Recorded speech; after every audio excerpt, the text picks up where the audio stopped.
तो हेलो बच्चों, फिर से आपका वेलकम है मेरे और एक नए वीडियो पे। मेरा नाम है अनिरुद्ध, मैं और आपको पढ़ाता हूँ आईआईटी और नीट के लिए केमिस्ट्री। तो आज आपको वेलकम है मेरे अल्कोहल के सेकेंड लेक्चर पे, ठीक है। और आज हम सीखने वाले हैं methods of preparation of alcohol from alkene, but किस प्रोसेस से सीखने वाले हैं? हाइड्रोबोरेशन ऑक्सीडेशन रिएक्शन से, और कुछ आगे भी हम सीखेंगे।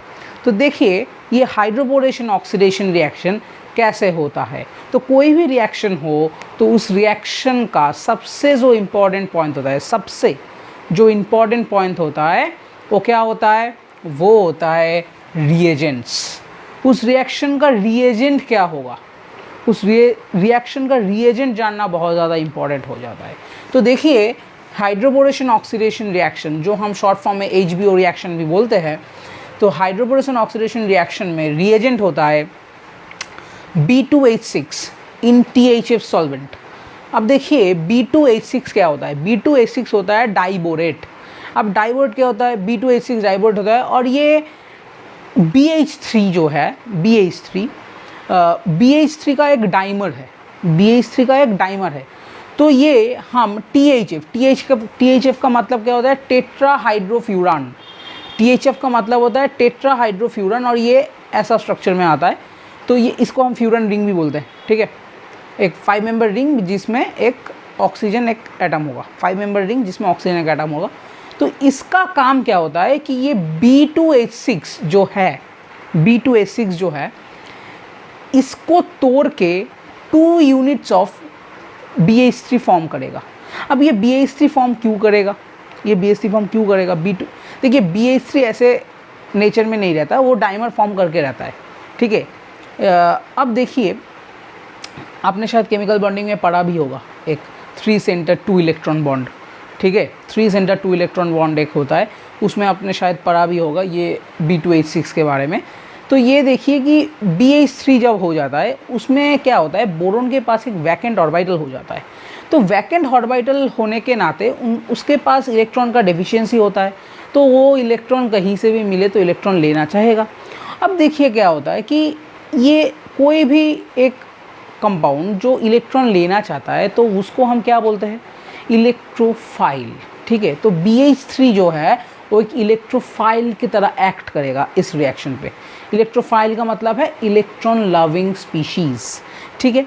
तो ये B2H6 THF जो है, ये हाइड्रोबोरेशन करने के लिए काम होगा। देखिए, ये पूरा रिएक्शन जो है ये 2 पार्ट में डिवाइडेड है। एक होता है हाइड्रोबोरेशन, फर्स्ट जो स्टेप होता है वो हाइड्रोबोरेशन होता है, और सेकंड पार्ट में होता है ऑक्सीडेशन। पहले हम ये हाइड्रोबोरेशन डिस्कस करेंगे, फिर उसके बाद हम ऑक्सीडेशन डिस्कस करेंगे। पहले तो हाइड्रोबोरेशन कैसे होता है ये डिस्कस कर लेते हैं। अब देखिए, ऑक्सीडेशन के लिए जो रिएजेंट होता है वो H2O2 होता है, ठीक है, और OH-, ठीक है। अब देखिए, हाइड्रोबोरेशन कैसे होता है ये डिस्कस कर लेते हैं। हाइड्रोबोरेशन कैसे होता है इसको डिस्कस करने से पहले आपको एक बात पता होना चाहिए कि electronegativity of hydrogen is greater than boron. ये आपका जो फैक्ट है ये आपको पता होना चाहिए। अब देखिए कैसे होता है। अब ये देखिए, हमने क्या लिया? एक एल्कीन ले लिया, और साथ में एक BH3 लिया। हम BH3 को ऐसे लिख सकते हैं HBH2 करके। अब देखिए, मैंने क्या बोला कि हाइड्रोजन का इलेक्ट्रोनेगेटिविटी ज़्यादा होगा। तो बॉन्ड का जो इलेक्ट्रॉन डेंसिटी है BH3 का, एक बोरॉन और हाइड्रोजन बॉन्ड का जो इलेक्ट्रॉन डेंसिटी है, तो वो हाइड्रोजन की तरफ ज़्यादा रहेगा। तो हाइड्रोजन के ऊपर डेल्टा नेगेटिव चार्ज आएगा और बोरोन के ऊपर डेल्टा पॉजिटिव चार्ज आएगा। और अब एल्कीन में थोड़ा देखिए, आपने क्या बोला था पिछले वाले क्लास में? एक चीज़ सीखा था। क्या सीखा था? कि जो कार्बन ज़्यादा सब्सटीट्यूटेड होगा उसके ऊपर कार्बोकैटायन बनने का चांसेस सबसे ज़्यादा होगा, ठीक है। तो अब देखिए, इधर एक चांस तो है इधर कार्बोकैटायन बनने का। तो अगर पाई बॉन्ड टूटा तो इधर टूटेगा, और इधर डेल्टा नेगेटिव चार्ज आएगा और इधर डेल्टा पॉजिटिव चार्ज आएगा, ठीक है, डेल्टा पॉजिटिव चार्ज आएगा। आप एक काम कीजिए, ठीक है, आप एक काम कीजिए, इधर अब क्या होता है देखिए, इधर क्या हो गया? डेल्टा पॉजिटिव चार्ज आ गया इस कार्बन पे, और डेल्टा नेगेटिव चार्ज आ गया इस कार्बन पे, और इधर हाइड्रोजन के पास है डेल्टा नेगेटिव और बोरॉन के पास है डेल्टा पॉजिटिव। अब अगर ये दोनों आमने सामने आए तो ये कैसा होगा कि एक 4 मेंबर साइक्लिक ट्रांजिशन स्टेट बनेगा। 4 मेंबर साइक्लिक ट्रांजिशन स्टेट। मतलब देखिए BH2 और H है, ये दो आएंगे। हाइड्रोजन, जब हाइड्रोजन ये कार्बन के साथ, हाइड्रोजन के ऊपर क्या था, हाइड्रोजन के ऊपर क्या था, डेल्टा नेगेटिव चार्ज था। ये कार्बन के ऊपर क्या था, डेल्टा पॉजिटिव चार्ज था। ये बोरॉन के ऊपर क्या था, डेल्टा पॉजिटिव चार्ज था। ये कार्बन के ऊपर क्या था, डेल्टा नेगेटिव चार्ज था। तो ये हाइड्रोजन जब ये कार्बन के सामने आएगा तो इधर एक बॉन्ड फॉर्म होने लगेगा। जब ये बॉन्ड फॉर्म होगा, वही साइमल्टेनियसली वही टाइम पे ये हाइड्रोजन के साथ ये बोरॉन का बॉन्ड टूटने लगेगा। वही टाइम पे ये बोरॉन के साथ ये कार्बन का बॉन्ड फॉर्म होने लगेगा। और वही टाइम पे साइमल्टेनियसली ये कार्बन के साथ ये कार्बन का जो पाई बॉन्ड है वो टूटने लगेगा। तो देखिए एक बॉन्ड ब्रोक हो रहा है, एक बॉन्ड फॉर्म हो रहा है, एक बॉन्ड ब्रेकिंग हो रहा है, फिर से एक बॉन्ड फॉर्म हो रहा है। तो bond breaking, bond formation, bond breaking, bond formation. और ये देखिए 1 2 3 4 4 member cyclic transition state form हो रहा है। और उसके बाद तुरंत क्या बन जाएगा, ऐसा कुछ बन जाएगा कि RCH2 CH2 BH2 ऐसा बन जाएगा। ठीक है, अब देखिए हम एक और फिर से सेकंड कैसे करेंगे, फिर क्या होगा, अभी कंप्लीट नहीं हुआ है, ये पहला है स्टेप, हाइड्रोबोरेशन का ये पहला स्टेप है। सेकंड स्टेप में क्या होगा देखिए, अब भी देखिए बोरॉन के पास 2 हाइड्रोजन बचे हुए हैं। फिर से बोरॉन क्या करेगा, उसका और एक हाइड्रोजन यूज़ करेगा और एक बोरॉन हाइड्रोजन का बॉन्ड टूटेगा, एकदम सेम प्रोसेस में जाएगा। देखिए कैसे जाता है, देखिए ये कार्बन के पास डेल्टा पॉजिटिव होगा, ये कार्बन के पास डेल्टा नेगेटिव होगा, बोरॉन के पास डेल्टा पॉजिटिव होगा, हाइड्रोजन के पास डेल्टा नेगेटिव होगा। फिर से एक ट्रांजिशन स्टेट फॉर्म होगा। देखिए ऐसा कुछ फॉर्म होगा।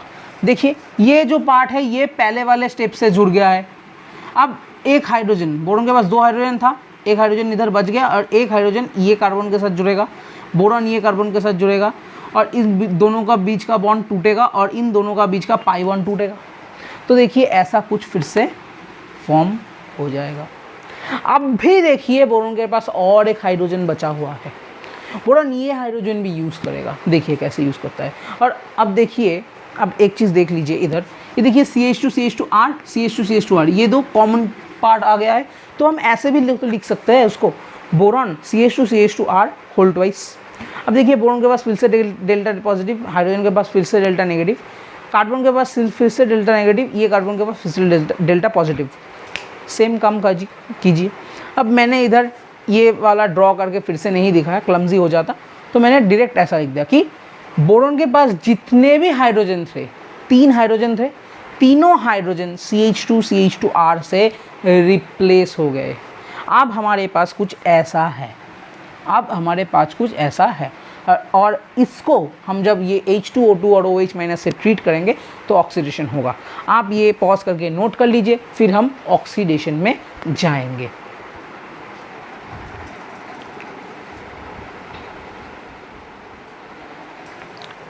अब देखिए हम ऑक्सीडेशन का जो पार्ट होता है, ये हाइड्रोबोरेशन ऑक्सीडेशन में ऑक्सीडेशन का जो पार्ट है वो देख लेते हैं। अब देखिए मैकेनिज्म 2 मतलब सेकेंड स्टेप का मैकेनिज्म, ऑक्सीडेशन का मैकेनिज्म कैसा होगा। अब देखिए ऑक्सीडेशन में मेरे पास क्या है, एक बोरॉन है, बोरॉन के पास तीनों जो हाइड्रोजन था वो किससे रिप्लेस हो गया, RCH2 CH2 से तीनों रिप्लेस हो गए। अब हमारे पास H2O2 और OH- ये हम जब देंगे तो क्या होगा, अब देखिए बोरॉन का और कार्बन का एक बॉन्ड टूटेगा, इस कार्बन को एक OH मिलेगा और ये बोरॉन को एक OH मिलेगा। जब ये बॉन्ड टूटेगा, इस बोरॉन के साथ ये कार्बन का बॉन्ड टूटेगा, फिर से इस कार्बन को एक OH मिलेगा, इस बोरॉन को एक OH मिलेगा। जब ये बोरॉन के साथ ये कार्बन का बॉन्ड टूटेगा तो ये बोरॉन को फिर से एक OH मिलेगा और इस कार्बन को एक OH मिलेगा। तो अब एक देखिए कि RCH2 CH2OH मतलब एक अल्कोहल तो हमको मिल ही रहा है, तो हमको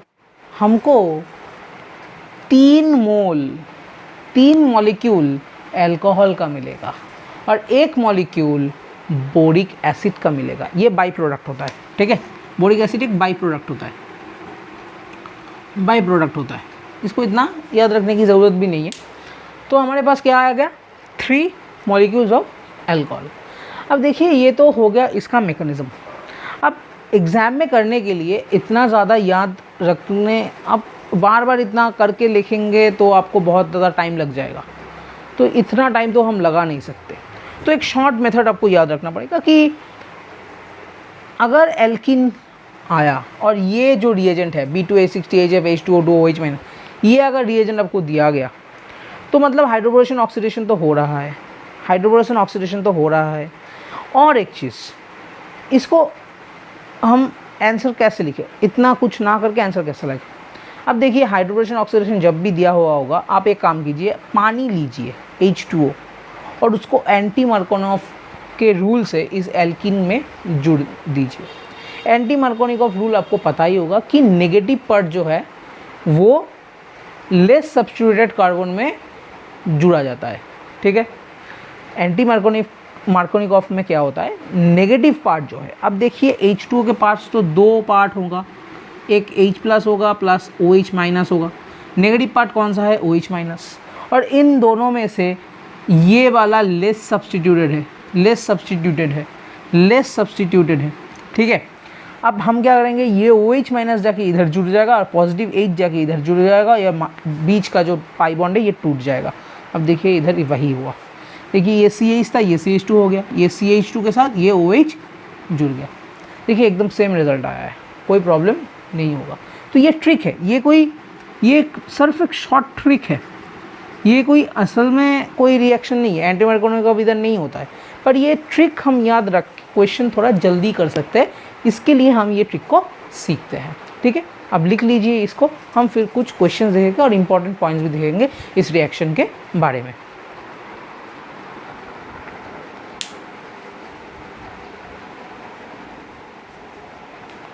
अब इधर देखिए, हमने दो क्वेश्चंस लिखे हैं बोर्ड में, ठीक है। इन दोनों को हम वो वाले ट्रिक से सॉल्व कर देंगे, हमको कोई ज़रूरत नहीं है इतना बड़ा मैकेनिज़्म 2-3 बार करने का, ठीक है। और HBO लिखा है मतलब वही सब है, B2H6 THF H2O2 OH-, वही दिया गया है। HBO का मतलब है हाइड्रोबोरेशन ऑक्सीडेशन रिएक्शन करो, ठीक है। अब देखिए मैं अगर क्या करूँ, मैंने क्या पता है, एंटी मार्कोनिकॉफ के रूल से पानी को जोड़ो, पानी में OH- होता है नेगेटिव आयन, तो नेगेटिव आयन इधर लेस सब्स्टिट्यूटेड में जुड़ेगा, लेस सब्स्टिट्यूटेड कार्बन कौन सा है, इधर है, ठीक है। हम क्या करेंगे, एकदम सिंपल है, ऐसा ऐसा ऐसा, ठीक है, और इधर हम OH- को जोड़ देंगे, इधर हम OH- को जोड़ देंगे, इधर हम OH- को जोड़ देंगे, ठीक है। इसको थोड़ा साफ करके लिखते हैं, मतलब ऐसा ऐसा ऐसा, और इधर हम OH- को जोड़ देंगे, ठीक है। और हाइड्रोजन तो इधर जुड़ ही जाएगा, तो हम लिखते नहीं हैं वैसे, ठीक है, ओके। अब इसको देखिए, इधर लेस सब्स्टिट्यूटेड कौन सा कार्बन है, ये वाला कार्बन लेस सब्स्टिट्यूटेड है एल्किन में, तो हम इधर भी क्या करेंगे, ऐसा ऐसा ऐसा ऐसा ऐसा करेंगे भाई साहब, और इधर एक OH- जुड़ जाएगा, तो यही होगा प्रोडक्ट। अब देखिए क्वेश्चन इतना इजी तो आएगा नहीं IIT JEE में और नीट में भी, तो थोड़ा एकदम दिमाग हिलाने वाला क्वेश्चन भी हम प्रैक्टिस करेंगे, पर पहले ये सिर्फ इजी से शुरू करते हैं, फिर धीरे धीरे एडवांस तक जाएंगे, ठीक है। एकदम हमारा टारगेट है 0 से एकदम हीरो, हमारा टारगेट क्या है, 0 से हीरो बनने का, ठीक है, ये है हमारा टारगेट। तो हम 0 से हीरो बनेंगे भाई साहब ऑर्गेनिक में, कोई बात नहीं है, ठीक बनेंगे, ठीक है। तो हम एक इधर इजी कर लिए, ठीक है। अब थोड़ा पॉइंट्स हम देखेंगे। अब देखिए इधर पॉइंट्स क्या होते हैं, ठीक है, पॉइंट्स देखते हैं। तो अब देखिए हम कुछ important points about HBO reaction, मतलब हाइड्रोबोरेशन ऑक्सीडेशन रिएक्शन के बारे में कुछ इंपॉर्टेंट पॉइंट्स हम जानेंगे। इस पॉइंट से, ये थोड़ा थ्योरेटिकल पार्ट है, तो आपको ये पॉइंट्स थोड़ा याद रखना पड़ेगा, स्पेशली नीट के लिए, नीट और JEE मेंस के लिए भी। एडवांस में तो ये सब पॉइंट्स से ज़्यादा क्वेश्चन आते नहीं हैं, पर हाँ कॉन्सेप्ट समझने के लिए ये पॉइंट्स बहुत ही ज़्यादा इंपॉर्टेंट होते हैं, ठीक है। तो पहली बात तो ये क्या है कि ये इधर सीन एडिशन हो रहा है। सीन एडिशन का मतलब आपको पता होना चाहिए कि सेम साइड एडिशन हो रहा है। क्या हो रहा है, same side addition, same side addition. Syn addition का मतलब होता है सेम साइड एडिशन। आप थोड़ा देखिए कि इधर CH2 है, तो एक ही साइड, इस नीचे से अगर H भी लग रहा है तो इधर BH2 भी नीचे से ही लग रहा है। ये एंटी होता तो नीचे से H लगता, ऊपर से BH2 लगता, तो ये बोलते हैं हम एंटी एडिशन। पर इधर नीचे से ही H लग रहा है, इधर से ही BH2 लग रहा है, ठीक है, तो इधर सीन एडिशन हो रहा है। Second point, no carbocation form so no rearrangement. Obviously carbocation form ही नहीं होगा तो रीअरेंजमेंट खाक होगा, कोई रीअरेंजमेंट नहीं होगा। थर्ड पॉइंट, ये थोड़ा दंगल वाला पॉइंट है, ठीक है, दंगल पॉइंट, इसको हम बोलते हैं दंगल पॉइंट। दंगल पॉइंट का मतलब क्या होता है, थोड़ा इंपॉर्टेंट भारी पॉइंट है, ठीक है, कि addition of BH3 is according to Markovnikov's rule. Wow, हमने अभी क्या पढ़ा, हमने एक चीज़ पढ़ा, क्या पढ़ा, कि जो वाटर मॉलिक्यूल है उसको अगर हम एंटी मार्कोनिकॉव रूल से जोड़ दें, कहा इस एल्कीन में, तो हमारा प्रोडक्ट आ जाता है। पर इधर एक चीज़ आप नोटिस करके देखिए, मार्कोनिकॉव रूल्स क्या कहता है कि जो कार्बन जितना ज़्यादा सब्स्टिट्यूटेड होगा वहाँ पे negative part of the substituent जुड़ेगा, नेगेटिव पार्ट जुड़ेगा। अब देखिए ये कार्बन, ये वाला कार्बन ज़्यादा सब्स्टिट्यूटेड है, तो इधर आप देखिए हाइड्रोजन जो है BH3 का जो हाइड्रोजन है वो तो नेगेटिव पार्ट है, वो नेगेटिवली चार्ज था, डेल्टा नेगेटिव चार्ज था उसमें, तो वही तो जाके मोर सब्स्टिट्यूटेड कार्बन पे जुड़ रहा है। तो इधर तो मार्कोनिकॉव्स रूल फॉलो हो रहा है। तो वैसे हम देखें, अगर हम डायरेक्ट आंसर निकलने जाए ट्रिक से, तो हमको एंटी मार्कोनिकॉव रूल से लगाना पड़ रहा है। पर इधर हम असल में क्या हो रहा है, एकदम रियल लाइफ में क्या हो रहा है कि मार्कोनिकॉव रूल से इधर जुड़ रहा है। तो एक सेकेंड था, फोर्थ पॉइंट आप थोड़ा देखिए मैंने क्या लिखा कि the alcohol is so formed looks like as if it has been formed by the addition of water. मतलब लुक्स लाइक, ये हो नहीं रहा है पर दिखने से लग रहा है। अब देखिए ये तो पहला स्टेप था ना, और अल्कोहल तो बन रहा है दूसरे स्टेप के बाद, ऑक्सीडेशन के बाद, ठीक है। तो हमने क्या बोला कि looks like as if it has been formed by addition of water to the alkene opposite of Markovnikov's rule, मतलब एंटी मार्कोनिकॉव्स रूल, ठीक है। ये लुक्स लाइक है, मैंने पहले ही बोला था शॉर्ट फॉर्म लिखने के समय कि ये भाई साहब क्या है, ये एक शॉर्ट ट्रिक है, इसको हम रियल में नहीं लिख सकते, ये हम ऐसे नहीं लिख सकते। हाइड्रोबोरेशन ऑक्सीडेशन में रिएक्शन में एंटी मार्कोनिकॉव में पानी जुड़ जाता है, ये ऐसे हम क्वेश्चन में आंसर में नहीं लिख सकते। ये बस याद रखने के लिए, आपके दिमाग में रहने के लिए है, ठीक है, ओके। अब देखिए फिफ्थ पॉइंट देखिए, in this reaction alcohol is obtained in excellent yield. भाई साहब बहुत ज़्यादा एक्सेलेंट यील्ड प्रोड्यूस होता है ये वाले हाइड्रोबोरेशन ऑक्सीडेशन रिएक्शन में, बहुत सारा अल्कोहल एक साथ हमको मिलता है। देखिए 3 मोल मिला हमको अल्कोहल। क्यों मिलता है? क्योंकि ये जो H3BO3 है ना, ये बहुत ही ईजिली सेपरेट किया जा सकता है, बहुत ईजिली सेपरेट किया जा सकता है। तो आपने इक्विलिब्रियम में क्लास 11 में पढ़ा ही होगा कि अगर प्रोडक्ट के साइड से प्रोडक्ट कम हो जाता है, ठीक है, तो रिएक्शन और फॉरवर्ड निकल जाता है, और फॉरवर्ड की तरफ निकल जाता है, तो प्रोडक्ट का फॉर्मेशन भी बढ़ जाता है, कंजम्पशन ऑफ रिएक्टेंट बढ़ जाता है, ठीक है। तो वैसा ही है, अगर हम H3BO3 को ईजिली सेपरेट आउट करके निकल सकते हैं तो प्रोडक्ट थोड़ा घट जाएगा, प्रोडक्ट का साइज थोड़ा नीचे आ जाएगा, तो इक्विलिब्रियम फॉरवर्ड साइड में शिफ्ट हो जाएगा और ज़्यादा से ज़्यादा हमको अल्कोहल का यील्ड होगा, ठीक है। और आप एक चीज़ याद रखिएगा, कोई भी रिएक्शन हो आपका, कोई भी रिएक्शन हो ऑर्गेनिक केमिस्ट्री में, आपका टारगेट यही होगा कि ज़्यादा से ज़्यादा यील्ड हम निकाल पाए, ठीक है। तो ये सब आप नोट कर लीजिए, हम अगले कुछ क्वेश्चन प्रैक्टिस करेंगे इसी टॉपिक से।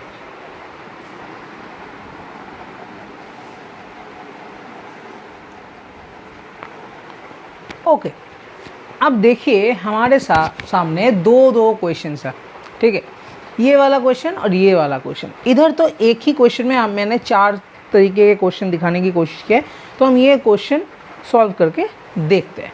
मैंने क्या बोला, देखिए इस क्वेश्चन में आपका कैसा आंसर लिखना होगा आपको। आप एक चीज़ देखिए, इधर हम नहीं बोल सकते कि कहाँ ज़्यादा सब्स्टिट्यूटेड है, कहाँ कम सब्स्टिट्यूटेड है, पूरा का पूरा एल्किन एकदम सेम है, इधर भी एक CH3 ग्रुप है, इधर भी एक CH3 ग्रुप है। हम नहीं बोल सकते कि कौन सा कार्बन ज़्यादा सब्स्टिट्यूटेड है, कौन सा कार्बन कम सब्स्टिट्यूटेड, क्योंकि दोनों ही सेम एकदम इक्वली सब्स्टिट्यूटेड है, तो हम बोल ही नहीं सकते कि कौन ज़्यादा है कौन कम है, ठीक है। तो इधर आंसर हम कैसे करेंगे? अब देखिए मैंने आपको एक पॉइंट बोला था कि ये जो है सीन एडिशन होता है, इधर कौन सा एडिशन होता है? सीन एडिशन, मतलब मतलब सेम साइड एडिशन होता है, सेम साइड एडिशन। अब इधर क्वेश्चन कैसा होगा, आंसर कैसा होगा? अब देखिए इसका आंसर हम ऐसे कर सकते हैं कि ये जो है क्या जुड़ेगा, हमें क्या जुड़ेगा, पानी ही जुड़ेगा, HBO में पानी ही जुड़ेगा, ठीक है। अब पानी हम कैसे जुड़ सकते हैं, ऐसे देखिए, एक बार हम OH और H दोनों को ऊपर से जुड़ेंगे तो दोनों ऊपर जुड़ेगा अबव द प्लेन, और दो जो CH3 ग्रुप थे वो नीचे चले आएंगे, और हम दोनों को नीचे से जुड़ सकते हैं H और OH को, और पाई बॉन्ड तो टूट ही जाएगा, ठीक है जी, ठीक है। इधर पाई बॉन्ड तो टूट ही जाएगा। और फिर इधर देखिए, इधर देखिए, अगर हमने नीचे से H और OH को जोड़ दिया, नीचे से जोड़ दिया, तो ये CH3 कहाँ जाएगा, ये तो ऊपर चले जाएंगे, ये CH3 दोनों जो है ये कहाँ चले जाएंगे, ऊपर चले जाएंगे। आपको कोई भी एक ऑप्शन में दिया रहेगा, आपको टिक मार्क करना पड़ेगा, ठीक है। तो ये सीन एडिशन से क्वेश्चन था। आपको अगर पता नहीं होता कि सीन एडिशन हो रहा है या एंटी एडिशन हो रहा है, तो आपको ये वाला क्वेश्चन आप सॉल्व ही नहीं कर सकते थे। आपको ये पॉइंट बहुत ज़्यादा इंपॉर्टेंट है कि ये सीन एडिशन से जुड़ता है, ठीक है, ओके। अब इधर देखिए, इधर थोड़ा फनी वाला क्वेश्चन है, ठीक है, ये बहुत फन वाला क्वेश्चन है। मुझे क्या करना है, मुझे आप एक चीज़ देखिए, इधर मसला क्या है, ठीक है, इधर मसला क्या है, प्रॉब्लम क्या है। देखिए BH3 है, इधर H2O2 है और OH- है, नॉर्मल है, नॉर्मल HBO का है। पर इधर देखिए, इधर BH3 तो है, पर H2O2 की जगह D2O2 मतलब आइसोमर्स ऑफ हाइड्रोजन को यूज़ किया गया है। अब इधर देखिए, BH3 नहीं है, BD3, फिर से हाइड्रोजन का आइसोमर यूज़ हुआ है, पर H2O2 है, और इधर दोनों जगह ही आइसोमर को यूज़ किया गया है। अब एक चीज़ हमको पता है, क्या पता है, जब हाइड्रोजन जुड़ता है, ये BH3 किस चीज़ का सोर्स है, ये H+ का सोर्स है। कैसे? अब देखिए, हाइड्रोबोरेशन का जो स्टेप था, वह कार्बन के साथ हाइड्रोजन कौन जुड़ रहा था, ये भाई साहब BH3 तो जुड़ रहे थे, ठीक है, 4 मेंबर साइक्लिक ट्रांजिशन स्टेट बना के। और ये H2O2 के स्टेप में कौन आ रहा था, OH- आ रहा था, याद है। बोरॉन के साथ कार्बन का एक बॉन्ड टूटा, बोरॉन को एक OH मिला, कार्बन को एक OH मिला, तो OH- इधर से आ रहा था। अब हमको भी पता है कि BH3 है तो ये क्या देगा, H+ देगा, और D2O2 है तो ये क्या देगा, OD- देगा। फिर से देखिए, BD3 है तो ये H+ नहीं D+ देगा, और H2O2 है तो ये क्या देगा, OH- देगा। BD3 है तो ये D+ देगा, और D2O2 है तो OD- देगा। और आपको पता ही है, आप बहुत ही सिंपल है, एंटी मार्कोनिकॉफ से जुड़ दीजिए। एंटी मार्कोनिकॉफ मतलब negative part less substituted carbon पे आएगा, और ये होता है लेस सब्स्टिट्यूटेड कार्बन, ये वाला है लेस सब्स्टिट्यूटेड कार्बन, आप जुड़ दीजिए। अब देखिए, लेस सब्स्टिट्यूटेड कार्बन पे इधर जुड़ेंगे तो क्या बनेगा भाई साहब, इधर से OH और इधर तो H ही आएगा, ठीक है। इधर क्या जुड़ेगा, OD, और इधर क्या जुड़ेगा, H, ठीक है। इधर कैसा आंसर आएगा, ये इधर कैसा OH है तो OH नीचे, और इधर क्या आएगा D, और इधर कैसा आएगा, ये भी D, इधर OD। ये हो गया आपका आंसर। तो ऐसे क्वेश्चंस आपको JEE मेंस में, JEE एडवांस में भी मिल सकता है, नीट में तो मिल ही सकता है, आप ये नोट कर लीजिए।